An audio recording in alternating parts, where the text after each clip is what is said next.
सुनेकडून तुमच्या अपेक्षा काय आहेत? म्हणजे आतापर्यंत आम्हाला तिचा अनुभव पण नाही. बरोबर, पण आल्यानंतर आल्यानंतर तिने सेवा बेवा नाही, पण व्यवस्थित घर सांभाळलं पाहिजे. तिने स्वतः सांभाळलं पाहिजे घर. आता आम्ही रिटायर्ड होणार आहे, म्हणजे ह्यांचं लग्न झालं की आम्ही रिटायर्ड. अरे वा, ह्याने सांभाळलं पाहिजे सगळं. ती अजूनपर्यंत घरी येते, अजूनपर्यंत आमचा मान राखते, सगळे व्यवस्थित आहे ती, आणि ह्याच्या पुढेही ती तशी राहावी, हे तीच आमची अपेक्षा आहे. आई, मला तुम्हाला विचारायचं आहे, जावयाकडनं तुमच्या अपेक्षा काय? अपेक्षा म्हणजे अशा आहेत की तिला व्यवस्थित बघावं, पण जावई छान आहेत, जावई शांत आहे, तिच्यासारखीच आहेत स्वभावाने, तिचा रिस्पेक्ट करावा. आपण जसं आपल्या घरात आलेले नवीन आहे माझी मुलगी, सांभाळून घ्यावी. बाबा, आणि तिचा सांभाळ करावा चांगला पुढे, एवढंच. हो. आणि मुलीला काय सल्ला द्याल? मुलीला काय नाही, तिने सासऱ्यांना चांगलं बघावं, व्यवस्थित तिच्या फॅमिलीला सर्वांनी बघायचं.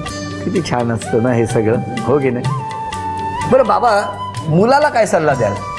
मुलाला तसं सल्ला मी सांभाळू, त्यालाच मी बरोबर करीन नंतर. त्याला सल्ला द्यायचा कसला, त्याला बघायचं ना, त्याला आपण बघायचं की कसा काय करतोय. बरोबर, तेवढा आपल्याला कॉन्फिडन्स. म्हणजे सुनेच्या बाजूने तुम्ही आहात. चला, काळजी करू नका.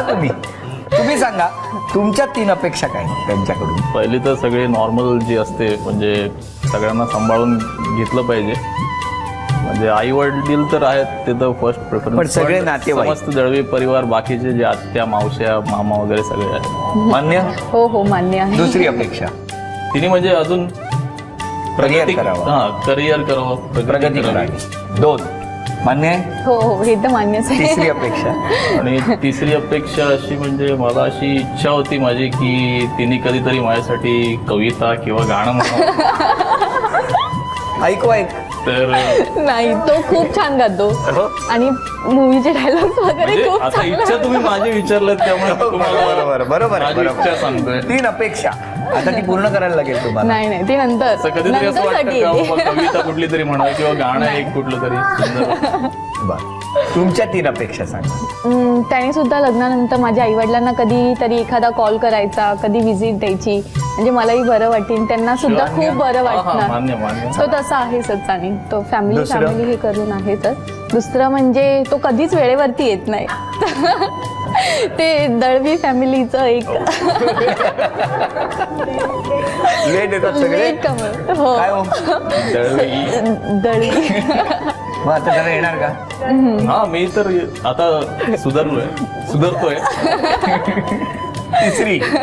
तिसरी म्हणजे जर मी सकाळी 4ला उठली तर याने पण उठायला पाहिजे 4 वाजता.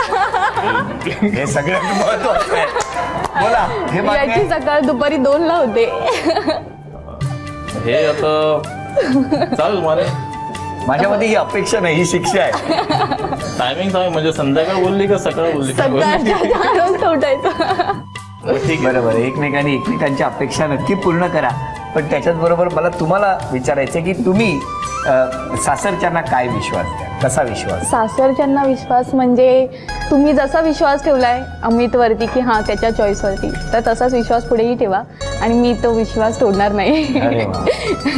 तुम्ही यांच्या आई बाबांना म्हणजे तुमच्या सासू सासऱ्यांना काय सांगा?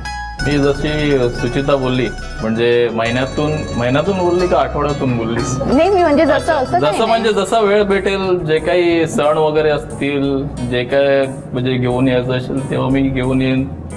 फोन तर चालूच राहतील, मला वाटत नाही का मी 1 आठवड्यानी वगैरे करेन, पण रोज म्हणजे 3-4 तर फोन होतीलच. बापरे. हा, म्हणजे ते तर नॉर्मल आहेत ना. आणि लग्नानंतर कमी होतील पण फोन. आणि म्हणजे काळजी घेईन तिची, आणि बाकी मी तिच्या पाठीशी अशी आम्ही दोघं मिळून सोबत. तुम्ही अशा आवाजाचा सूर लावलायत ना की तुम्ही काळजी करायचीच असेल तर माझी काळजी करा, असा त्यांचा सूर लागलाय. नाही तेव्हा तुम्ही दोघेही काळजी करू नका. सगळं कुटुंब तुमच्या बरोबर आहे आणि तुम्ही कुटुंबाबरोबर राहा. झी मराठीकडून हे चांदीचं नाणं तुमच्यासाठी. आणि आमच्या ताईला सासरी जाताना तथास्तू पुणे यांच्याकडून ही पैठणी.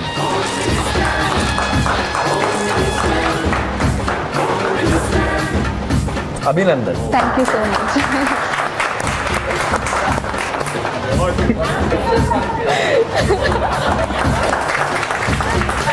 याच नोटवर आजचा भाग इथेच संपवूया आणि पुन्हा भेटूया अशीच एक पैठणी घेऊन होम मिनिस्टरच्या पुढच्या भागात. नमस्कार.